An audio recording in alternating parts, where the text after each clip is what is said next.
Le commencement selon la mythologie grecque. Au commencement était le chaos. Tout était là mais rien n'était en ordre. Le ciel et la terre étaient mêlés, les eaux circulaient en tous sens. Les eaux salées n'étaient pas séparées des eaux de rivière. Et les eaux mêmes n'étaient pas très distinctes du feu, les courants ressemblaient à de longues flammes mouillées. Le froid était brûlant et le chaud s'immisçait dans le froid, de sorte qu'on n'aurait probablement pas pu faire la différence.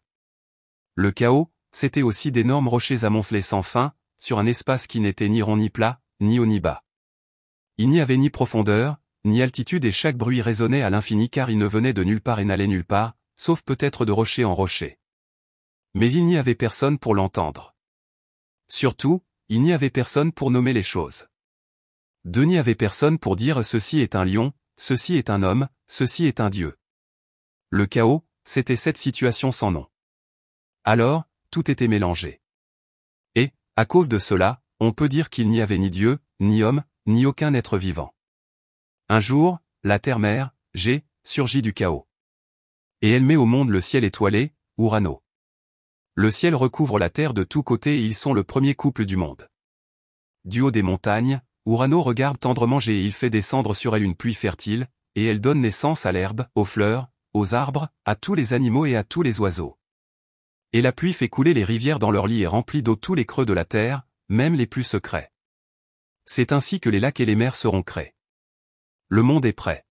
Voilà les premiers enfants de G et d'Uranos. Pour un coup d'essai, c'est un coup de maître. 3 monstres.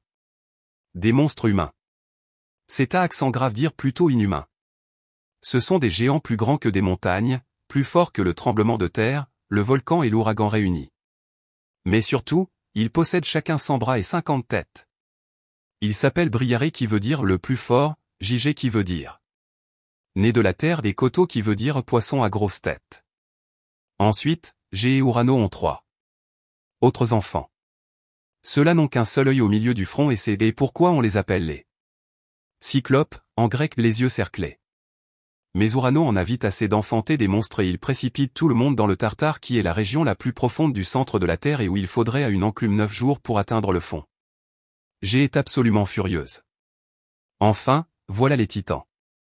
12 d'un coup, 6 garçons et 6 filles. Urano pousse un grand soupir de soulagement, les titans ne sont pas des monstres. Mais soupira bien qui soupira le dernier, car ils sont forts comme le tremblement de terre, le volcan et la tempête, et décidés à venger leurs frères.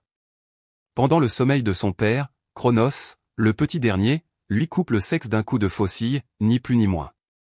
Il fait cela de la main gauche, et, depuis, le côté gauche est toujours resté de mauvais augure, du sang qui jaillit de la blessure d'Uranos naissent 3 nouveaux monstres, les Érini, aux cheveux de serpent.